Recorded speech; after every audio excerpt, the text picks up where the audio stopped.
मंगलमय मंगल करन वीत राग विज्ञान, नमो ताहि जाते भय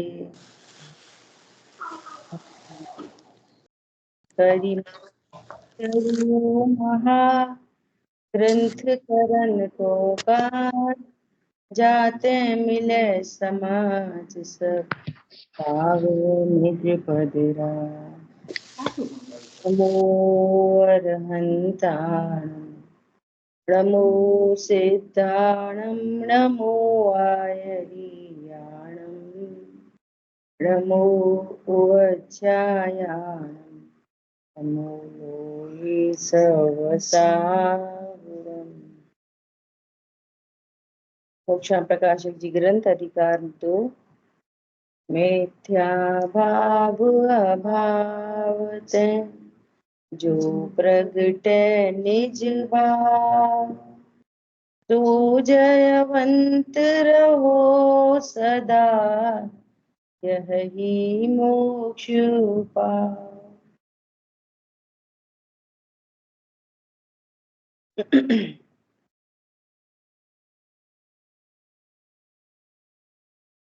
दूसरे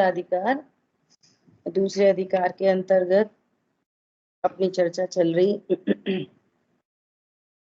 नो कर्म का स्वरूप और प्रवृत्ति, ये अपना कल टॉपिक चला। क्या कहा? नाम कर्म के उदय से शरीर होता है ना। भाव कर्म के निमित्त से द्रव्य कर्म, और द्रव्य कर्म के निमित्त से नो कर्म का संयोग बनता है। फिर ये जो नो कर्म का संयोग बना, फिर यही मैं हूं,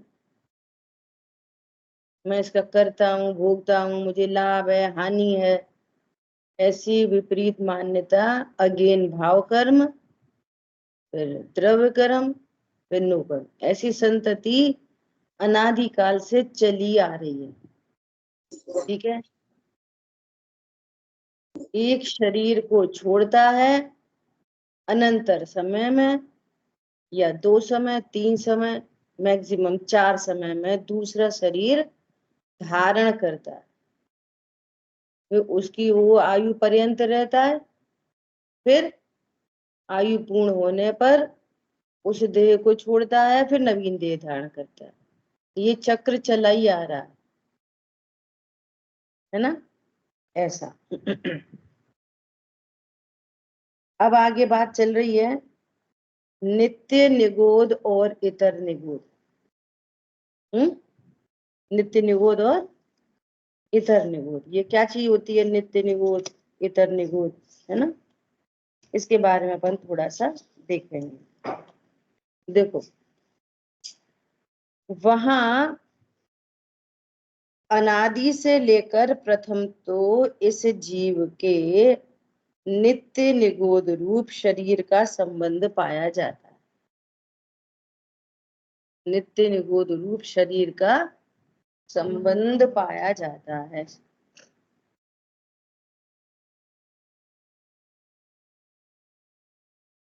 वहां नित्य निगोद शरीर को धारण करके आयु पूर्ण होने पर मरकर फिर निगोद शरीर को धारण करता है। देखो, कल क्या बात चली थी? कल बात ये चली थी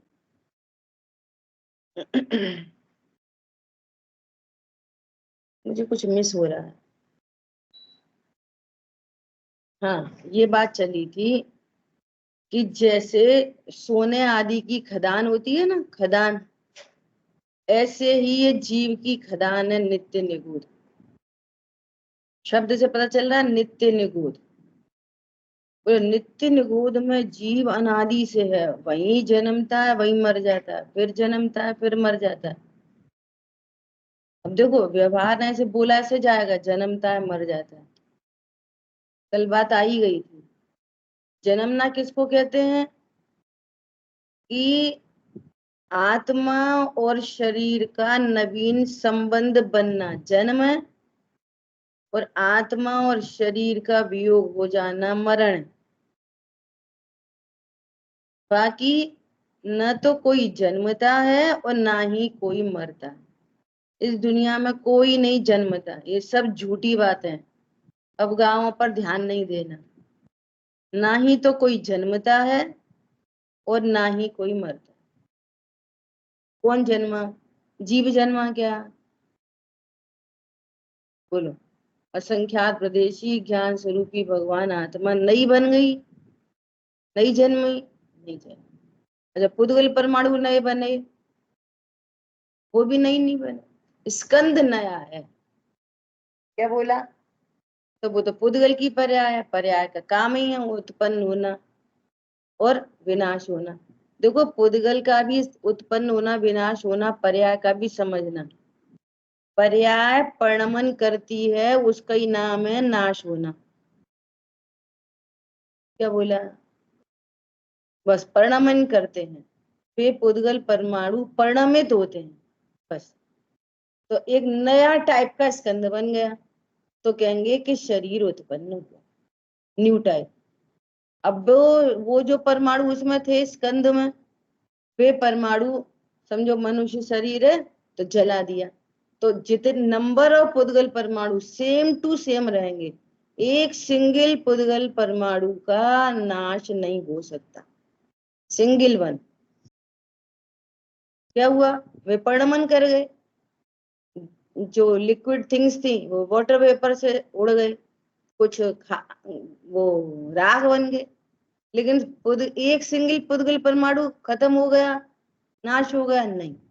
अच्छा, नया सिंगल पर पुद्गल परमाणु भी नया डेवलप होता है, बनता है क्या? नहीं। तो जन्म मरण की तो चीज ही नहीं है ना दुनिया में। गड़बड़ी क्या है? तन उपजत अपनी उपज जान, और तन नशत आपको नाश मान। बस ये क्या है? ये भाव कर्म मिथ्या। ये बात सही तो है नहीं बिल्कुल। तन की उत्पत्ति से तेरा तू तो उत्पन्न नहीं हुआ, और तन के नाश से तू मरेगा भी नहीं। हरी बात ख्याल में। तो नित्य निगोद में ऐसी अनंत जीव राशि है जो आज तक बाहर निकली ही नहीं।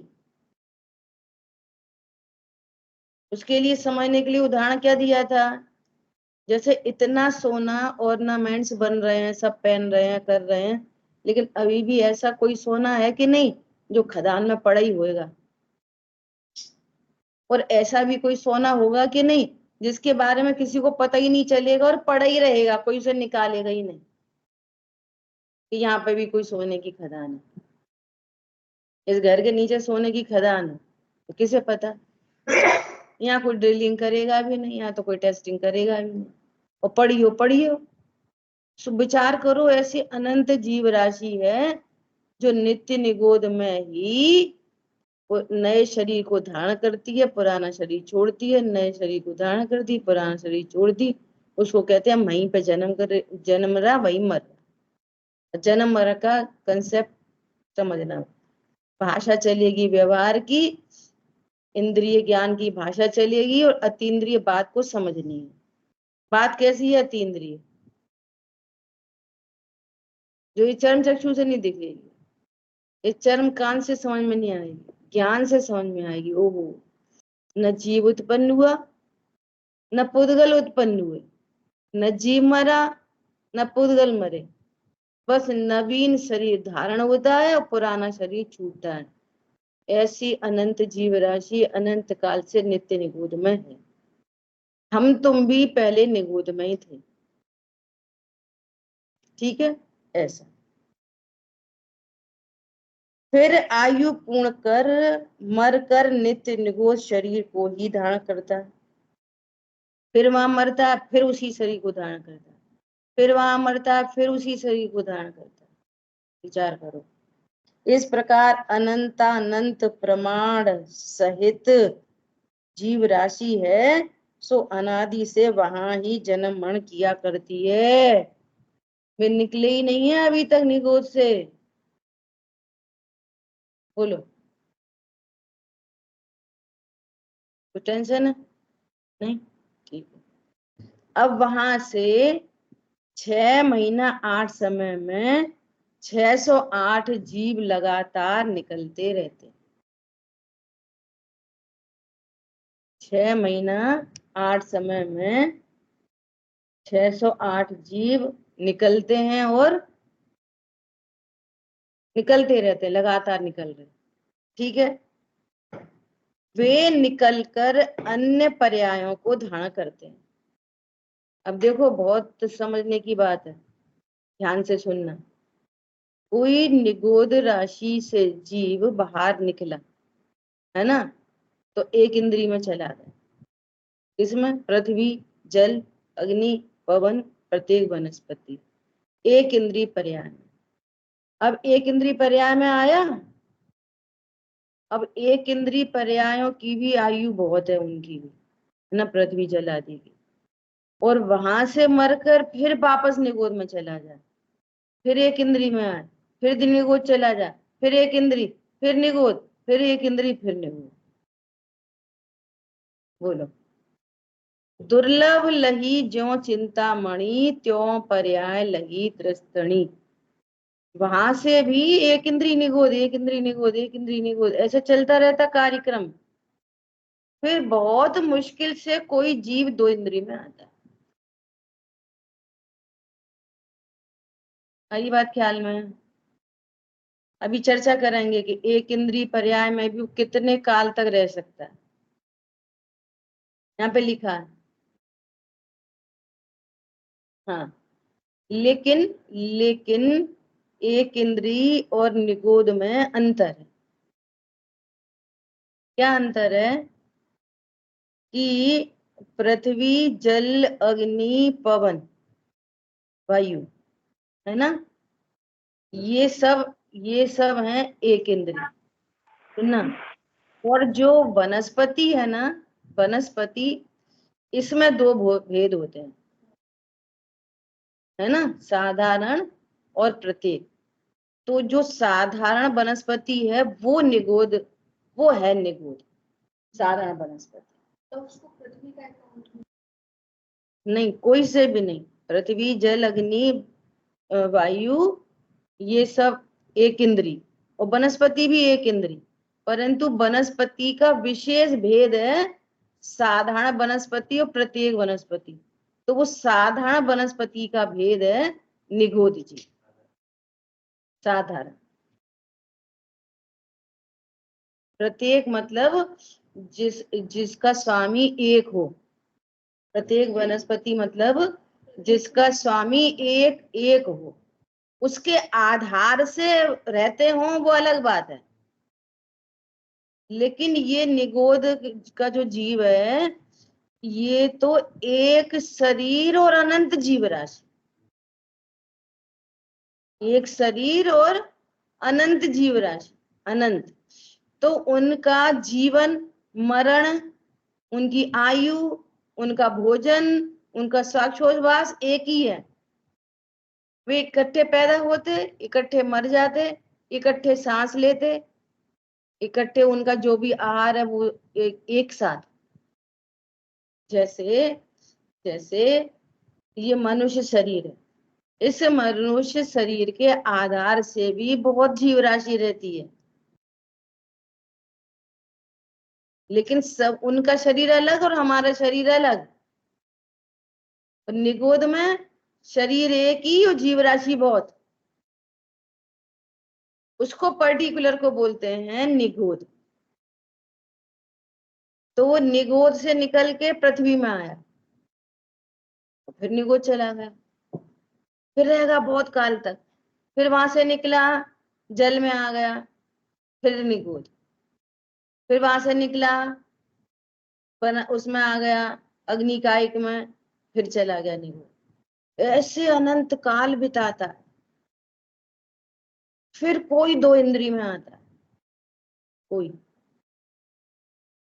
अब सुनो, 2 इंद्री, 3 इंद्री, 4 इंद्री पर्याय में तथा नारक, त्रियंच, मनुष्य, देवरूप, पंचेंद्री पर्याय में भ्रमण करते हैं।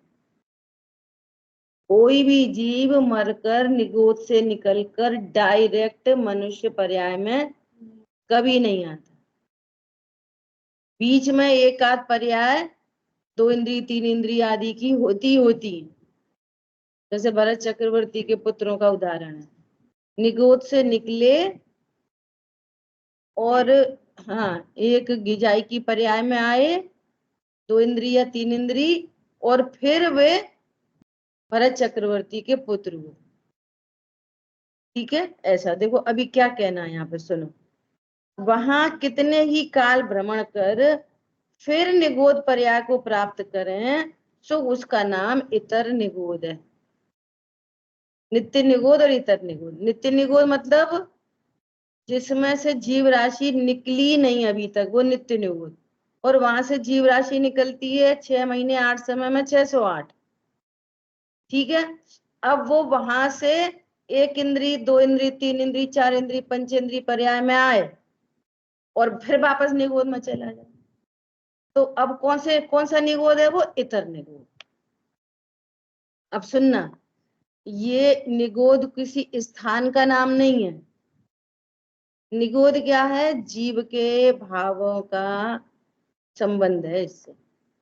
यहाँ सब जगह निगोद जीव राशि भरी पड़ी है। कहां से कहां तक, 3 लोक में ऐसा कोई क्षेत्र नहीं है जहां पर निगोद जीव राशि न हो, सर्वत्र पाई जाती है। हाँ, वो नित्य निगोद, ऐसे एक बार कल्पना दी से बात हुई तो वो उसको नित्य निगोद कह रहे हैं, लेकिन जो वापस से इतर निगोद है ना, वो सब इधर ही है सारा। ऐसा नहीं कि वहीं चले जाते निगोद में। हमारी बात ख्याल में। तो क्या कह रहे हैं कि ये 4 इंद्रिय पंचेंद्रिय पर्याय धारण करे, नरक त्रियंच मनुष्य देव रूप पंचेंद्रिय पर्याय भ्रमण करे, है ना, और तत्व ज्ञान नहीं करे, तो ये भ्रमण का अंत कभी आता नहीं है। और आगे कह रहे हैं कि इन पर्यायों का काल तो थोड़ा है, 2 इंद्रिय से लेके संगी पंचेंद्रिय तक, और वहां तत्व ज्ञान नहीं हुआ तो कहाँ चला जाएगा वापस, निगोद। निगोद मतलब क्षेत्र में नहीं, निगोद मतलब कि एक शरीर और अनंत जीव राशि ऐसे रहना होगा, और वहां एक श्वास में 18 बार जन्म मरण करता रहेगा। ठीक है, बोलो। मेरा क्वेश्चन था कि जैसे भरत बाहुबली जैसे पुत्र का आता है, उनके जाय के पर्याय धारण करें, तो तीर्थंकर का पुत्र होना तो एक नामकरण की प्रकृति है, शुभ नामकरण की प्रकृति। तो ऐसा क्या मतलब उसके परिणामों की विशुद्धि हुई होगी कि निगोद निगोद तो क्या है, जब तक जन्म होता है तब तक मरण हो जाता है, तो अब उसमें क्या विशुद्धि होगी जाएगी, पर्याय में तो सही बना भी नहीं है। तो अब यही तो समझने की बात है, ये बहुत समझने की बात है। इनका प्रश्न है कि उन 923 पुत्र जो चक्रवर्ती के पुत्र हुए, उनने ऐसा क्या पुण्य करा होगा कि वो है ना, ऐसी क्या विशुद्धि होगी उनके पास कि जो वहां से निकल के सीधे संगी पंचेंद्रिय तीर्थंकर के जीव हुए, वो सॉरी चक्रवर्ती के पुत्र हुए, तीर्थंकर के परिवार में जन्मे, दादाजी थे उनके, ऐसा क्या विशुद्धि। अब सुनो, ये इसी बात को बहुत पकड़ना है। क्या पकड़ना है, ये पूजा पाठ दया दान के ये जो भावों की चर्चा है ना, बात तो है भाव, बात तो क्या है, भाव। और उसकी चर्चा चलती है शरीर की क्रिया से, पूजा की दान दिया, तो जो शरीर की क्रिया वो तो जीव करता नहीं है, कोई सा जीव नहीं करता, संगी पंचेंद्री भी नहीं करता। पॉइंट पकड़ में आया। अंतरंग में कषाय है मंद, उस मंद कषाय को मनुष्य गति के सापेक्ष देव गति के सापेक्ष कथन किया जाता है दया दान के पूजा पाठ के परिणामों से। भाई त्रियंश गति का जीव कितनी पूजा करेगा, वे 5वें गुण स्थान तक चले जाते। त्रियंश गति का जीव 5वें गुण स्थान तक चला गया और उसने अणुव्रत ले लिए, तो अब अणुव्रतों की चर्चा तो आगम में मनुष्य सापेक्ष है, मनुष्यों को बताने के लिए। तो वे अनुव्रती कैसे होंगे बताओ। दिग व्रत, देश व्रत, शिक्षा व्रत, ये व्रत, वो सब कैसे लेंगे। ऐसा हो सकता है ना, सुनो सुनो, जो चारित्र गुण की पर्याय है ना, वो प्रति समय एक इंद्रियो कि दो इंद्रियो, अब शरीर नहीं देखो, शरीर को नहीं देखो, बात चलती है अमूर्तिक आत्मा की, और हम देखते हैं शरीर को, तो फिर कुछ समझ नहीं आती, फिर ऐसे हौच पौच में अनध्यवसाय में चला जाता है, ज्ञान संशय में, विपर्य में, अनध्यवसाय में, पता नहीं ऐसा है कि ऐसा है, नहीं ऐसा नहीं हो सकता, बेका पुण्य करेंगे तो विपर्य में चला जाएगा, अब होता होगा कुछ तो अनध्यवसाय में चला जाएगा। बात चल रही है जीव की, चाहे वो एक इंद्रिय जीव हो, चाहे वो निगोध का जीव हो, चाहे दो इंद्रिय हो, तीन इंद्रिय हो। आचार्य देव ने आश्रव का लक्षण क्या कहा कि आश्रव आश्रव अध्रुव हैं और अनित्य हैं। समाचार जी में गाथा है, आश्रव क्या होते हैं, मनुष्य जीवों का आश्रव नहीं मनुष्यों का आश्रव अध्रुव अनित्य नहीं, सारे ही जीवों में जो आश्रव भाव होते हैं वो कैसे होते हैं, अनित्य और अध्रुव। अध्रुव मतलब बदलते रहते हैं, घटते बढ़ते हैं। पुण्य पाप के परिणाम शुभ अशुभ भाव प्रति अशुभ भाव शुभ में, शुभ भाव अशुभ में, एक परिणाम किसी भी जीव का अंतर्मुख से ज्यादा रहता ही नहीं है, चाहे वो दो इंद्रिय हो चाहे संगी पंचेंद्रिय हो। क्या कहा, कोई भी जीव हो। तो शुभ अशुभ को हमने कहां से जोड़ रखा है, अशुभ मतलब खाओ पियो लड़ो झगड़ो, अशुभ मतलब खाओ पियो लड़ो झगड़ो, अपना टीवी देखो मॉल जाओ, ये अशुभ भाव है ना। तो पूजा पाठ दया दान के परिणाम ये शुभ भाव। अब प्रश्न है कि जो एक इंद्री आम का पेड़ है, तो इसको शुभ भाव होते कि अशुभ भाव होते।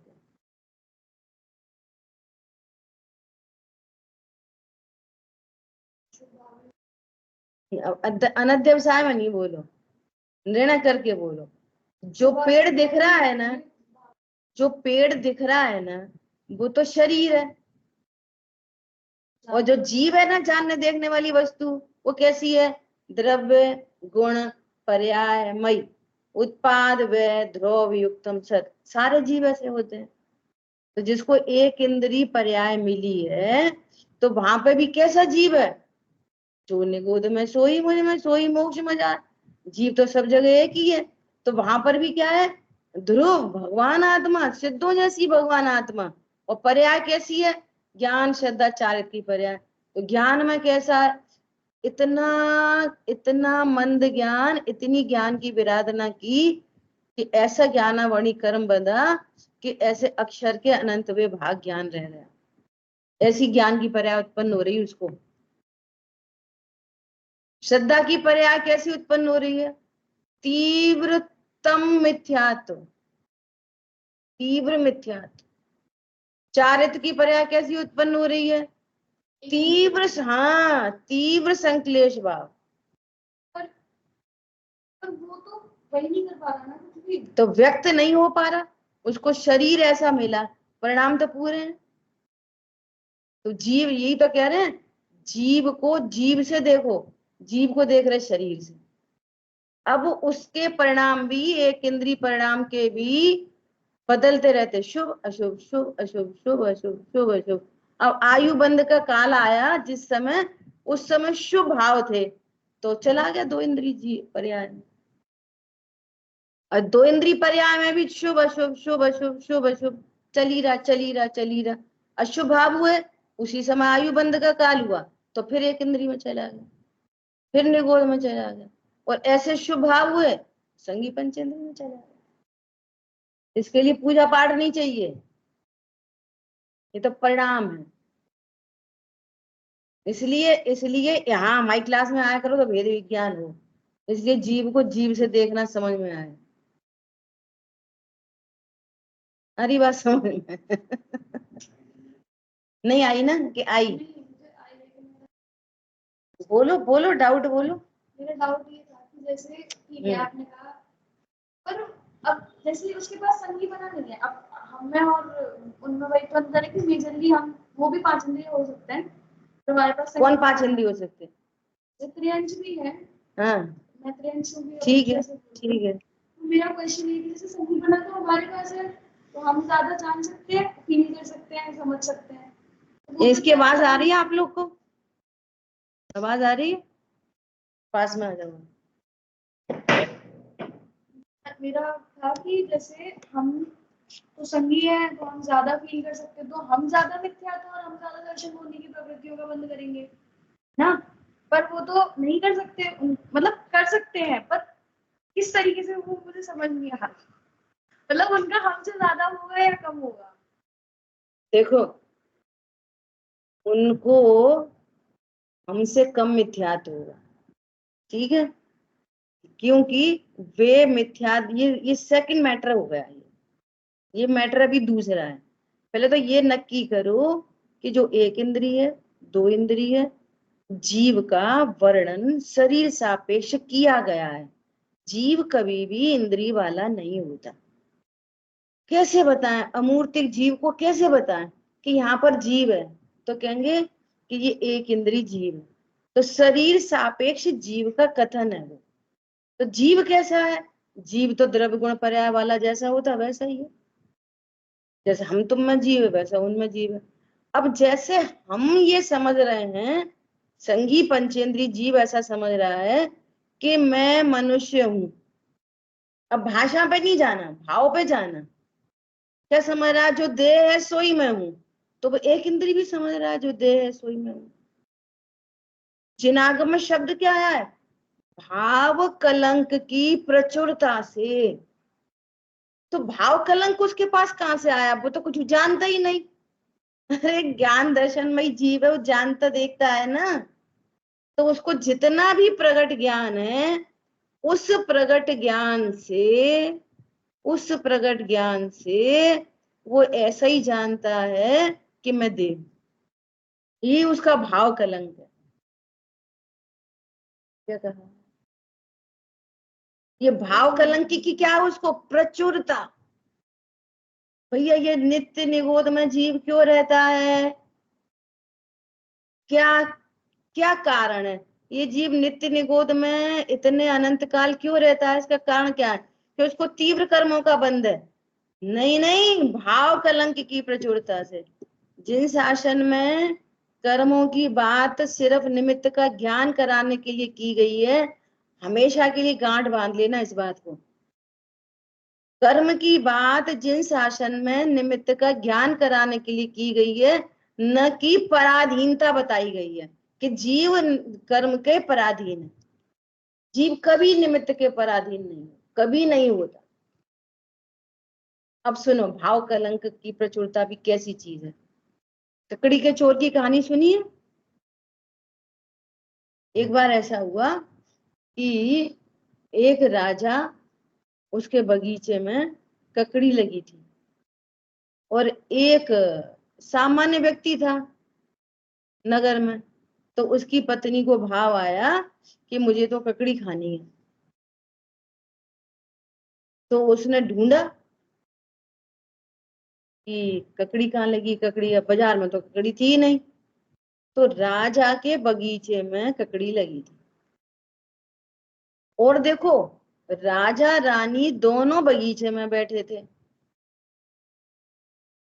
दोनों। और वो राजा का, जो राजा का नगर था, राजा की प्रजा थी, सब में वहां राम राज्य था।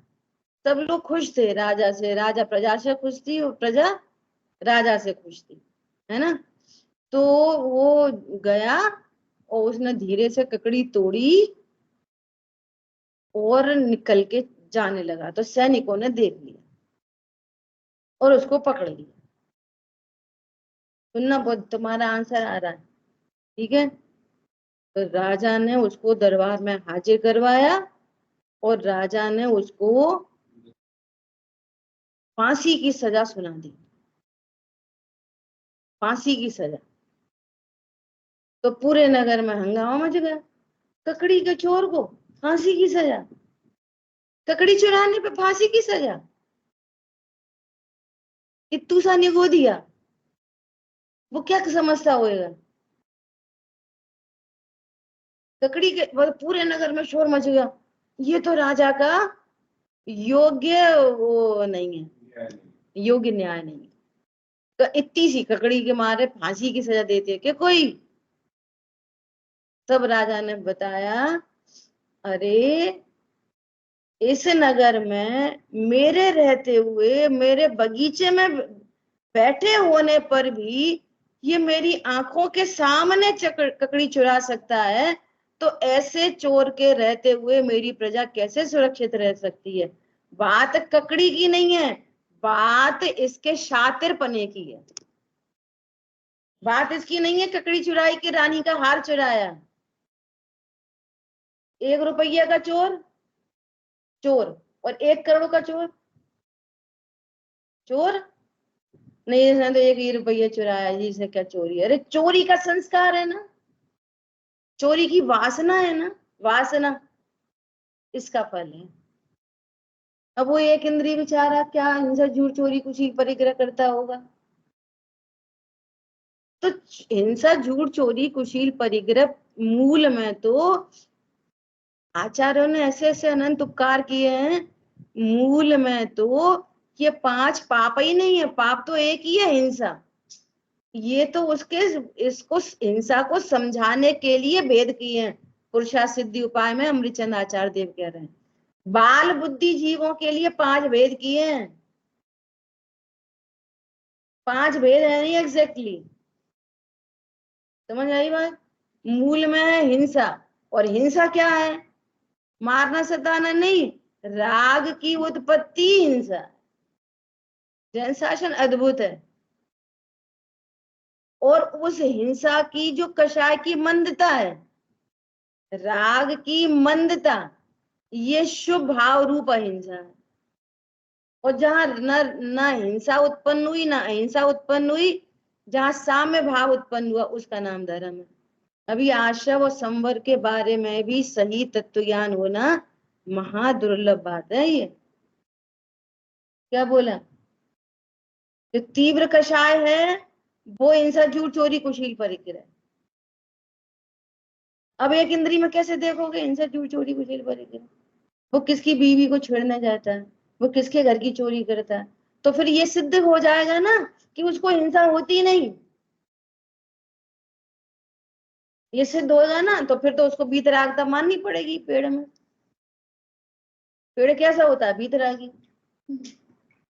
अब बोलोगे नहीं वीतरागी तो भगवान होते, वीतरागी नहीं होता, वो असंगी कहाँ का होगा वीतरागी? तो फिर ये मानो कि वो उसमें आश्रय है।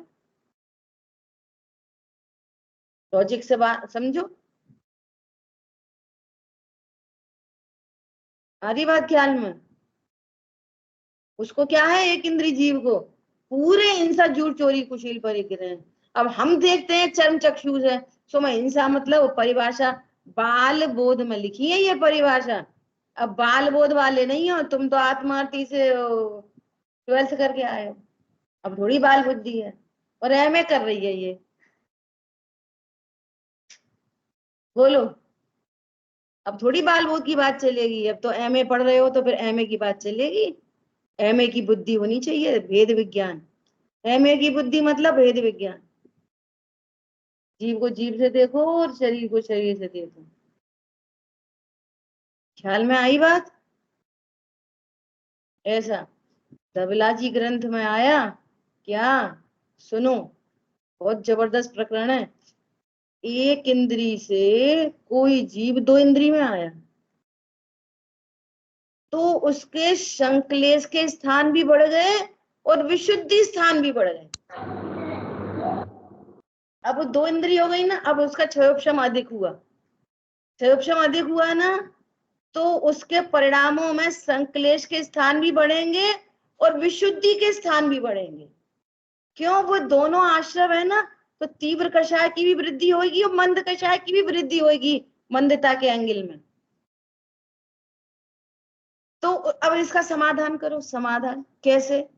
सुनो, थोड़ा पैसा होता है तो खर्च भी थोड़ा करते हैं खाने पीने में, और दया दान भी थोड़ी कर पाते हैं।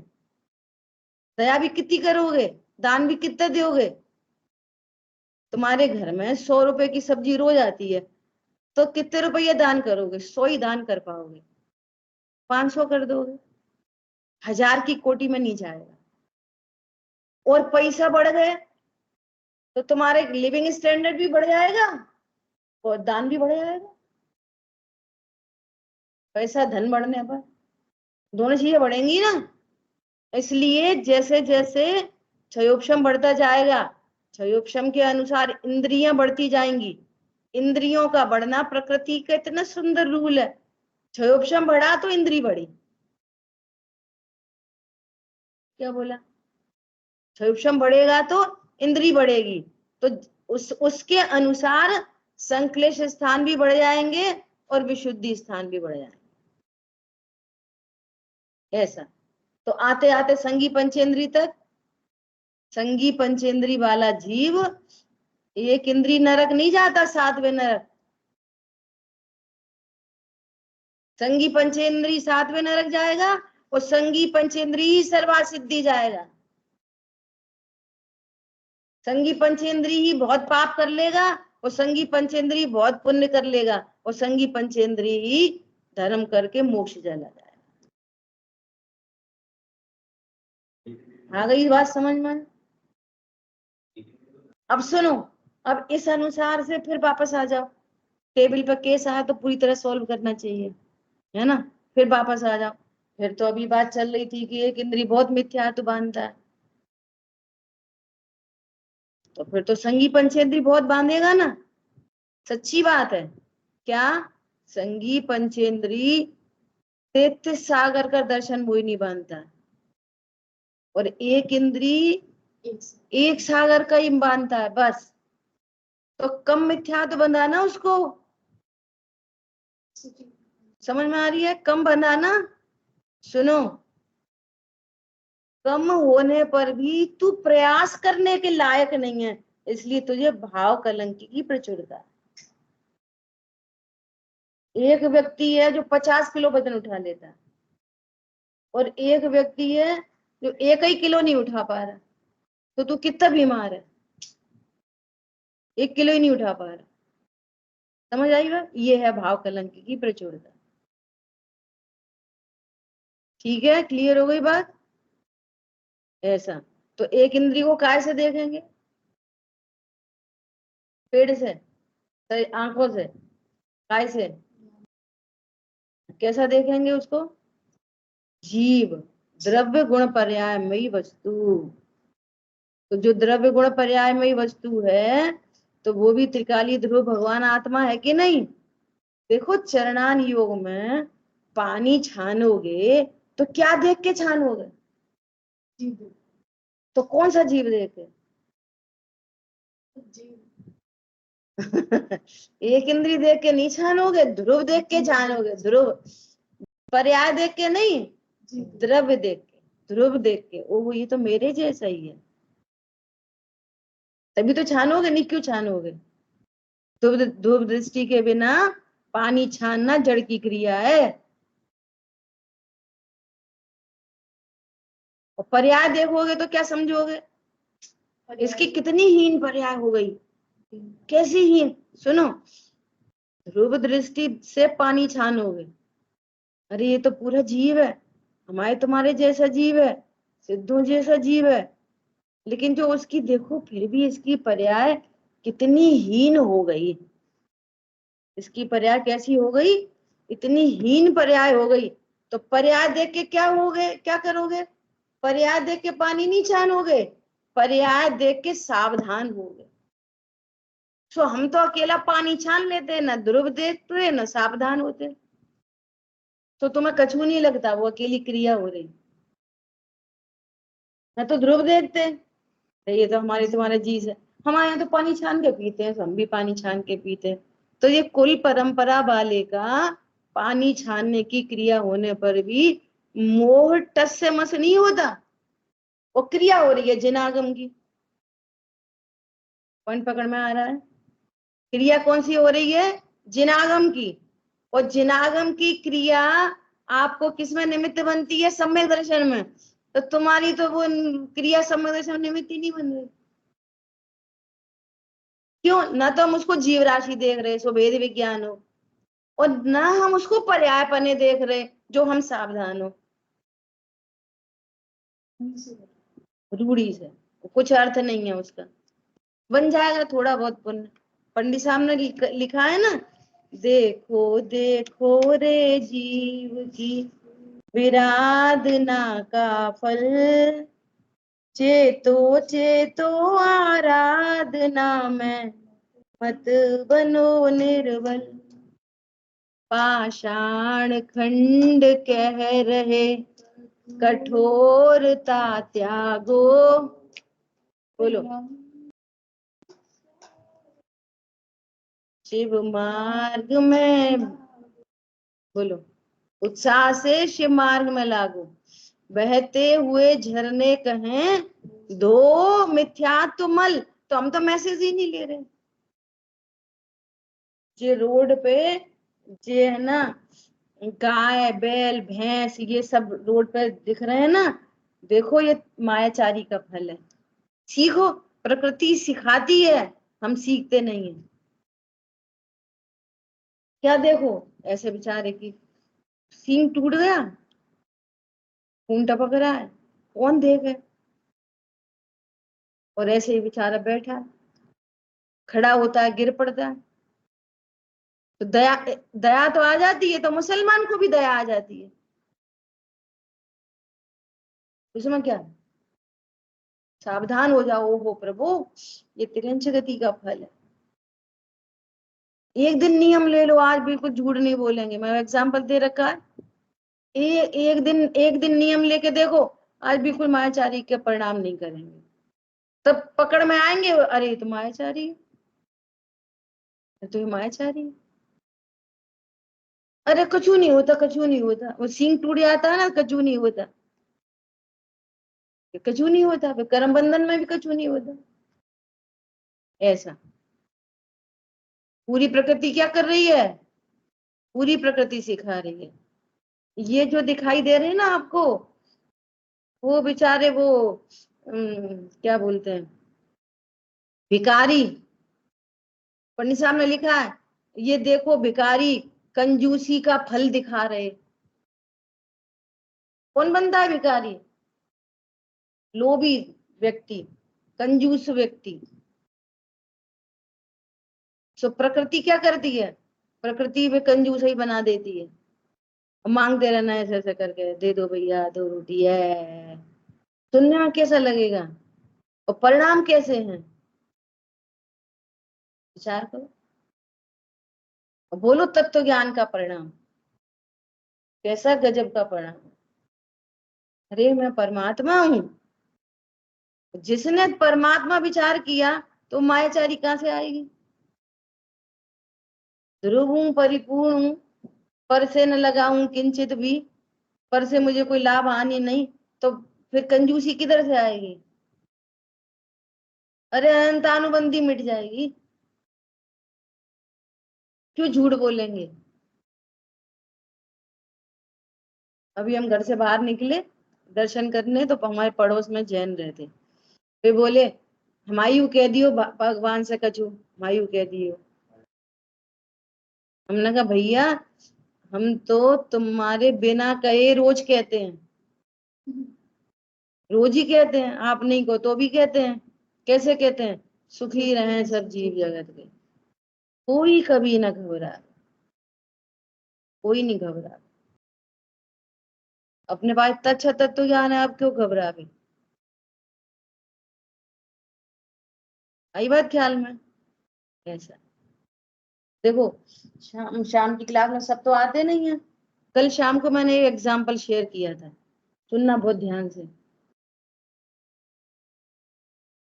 एक बच्चा बोला, एक बच्चा ऐसा बोला कि मैं उनके घर जा रहा हूँ। किसी आंटी ने बुलाया वो बच्चे को, तो उनके परिवार से बनती नहीं थी, परंतु कोई कारण हो तो आना जाना पड़ता है। तो बच्चा गया, वो तो जाते से बोला वो बच्चा कि अगर वो आंटी ने मुझसे कुछ कहा तो मैं क्या करूंगा, मुझे तो गुस्सा आ जाएगी, होता है ना ऐसे, तो मैं क्या करूंगा। तो मुंह क्या बोलेगा, मुंह क्या बोलेगा, वो बोले तुम भी बोल देना, है ना, कर विचार तो पाम, तुम भी बोल देना, नहीं तो चुप रहना। कोई ऐसे भी होते हैं मंद कषाई पेरेंट्स, वे क्या बोलेंगे, चुप रहना बेटा, अपन क्या करना लेना देना। दोनों ही मिथ्या दृष्टि है, दोनों में तत्व ज्ञान नहीं रहा। एक ऐसा बोले तुम भी देना मिला के, और एक ऐसा बोले कुछ नहीं करना, अपन तो चुपचाप चले आना। पॉइंट पकड़ में आया। अब तत्व ज्ञान क्या चीज है, सुनो, निर्भय होके जाओ, तुम्हारे कर्म के उदय के बिना कोई कुछ नहीं बोल सकता। बोलो, तो ये तुम्हारी कर्म का उदय, पे उसको दोषी नहीं देखो, आपके उदय के बिना कोई बोल सकता है। नंबर 2, अपन ने कली पढ़ी है, वो सभी पाक निर्जरा है, बढ़िया है, फल दे के खिर गई। दूसरी बात, हरी बात ख्याल में। नंबर 3, वो जो कुछ भी बोल रहा है वो किसे देख के बोलेगा, शरीर को, शरीर हम है नहीं, शरीर हम है नहीं। और नंबर 4, हम कौन है, ध्रुव परमात्मा। ये मैंने कल 3-4 बार ये शब्द बोले थे, this is the ultimate solution for everything. इसके बाहर कोई सॉल्यूशन इस जगत में है नहीं। आप कोई समस्या खड़ी करो और ये 4 पॉइंट ध्यान रखो, ये अल्टीमेट सॉल्यूशन है, इसके बाद कोई सॉल्यूशन है नहीं इस पूरे जगत में, दुनिया में। तो परिणति निश्चिंत हो गई, बच्चा प्रसन्न हो गया। बोलो क्या सॉल्यूशन है, अब कोई सी समस्या रख लो, हम जॉब कर रहे हैं कि नहीं कर रहे, सुनो, कर्माधीन, छोड़ के आ गए तो हम क्या छोड़ी, छूट गई, नहीं उनने कही थी से छूट गई। जब से हमने जॉब छोड़ी तब से हम बहुत टेंशन में, पैसों के लिए थोड़े से वो होते हैं। अरे टेंशन में क्यों, तुम तो परिपूर्ण आत्मा, भगवान आत्मा, काय की टेंशन, किसी को क्या दोष देना। तो अपने कर्माधीन है कि दूसरे को दोष देना। कर्म फिलॉसफी का विचार करोगे कषाय मंद होएगी, और अल्टीमेट तक जाओगे तो बात ही खत्म सारी। अब बोलो ऐसे निर्णय करने वाले जीव को कौन दुखी करेगा। अब सुनो इसके बाद की बात, इसके बाद की बात, ये जो डिसीजन मेकिंग है ना, इससे अभिप्राय सम्यक हो गया। इससे क्या हो गया, अभिप्राय सम्यक हो गया। अब अभिप्राय सम्यक होने के बाद भी यदि फिर भी कषाय तीव्र मंद हो रही है, तो सम्यक होने के बाद वो चारित्र का दोष है, वो चलते रहेंगे बीच बीच में कुचुर पुचुर, कषाय जनित अप्रत्याख्यान प्रत्याख्यान में ये कार्यक्रम चलता रहेगा, लेकिन स्वभाव के सन्मुख वो भी कैसे टिकेगा। तो पक्ष तो हमें है नहीं उसका।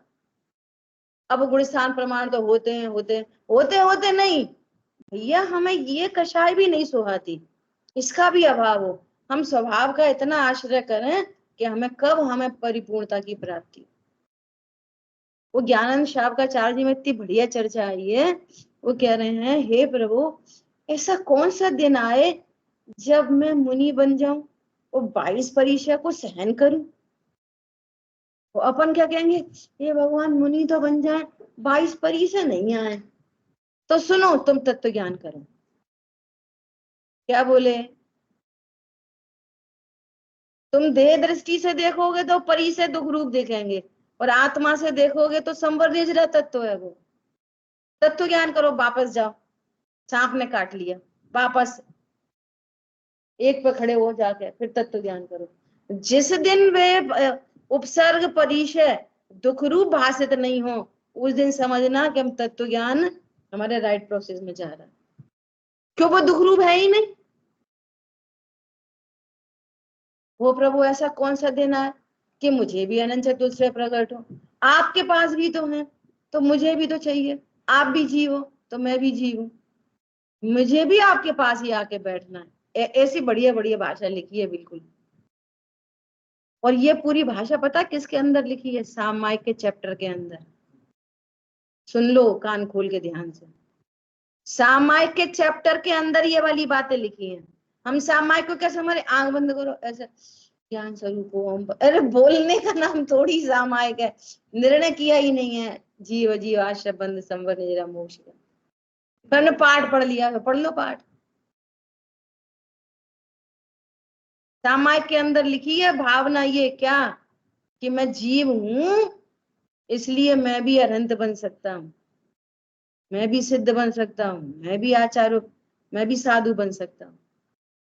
सामायिक के अंदर भावना है ये।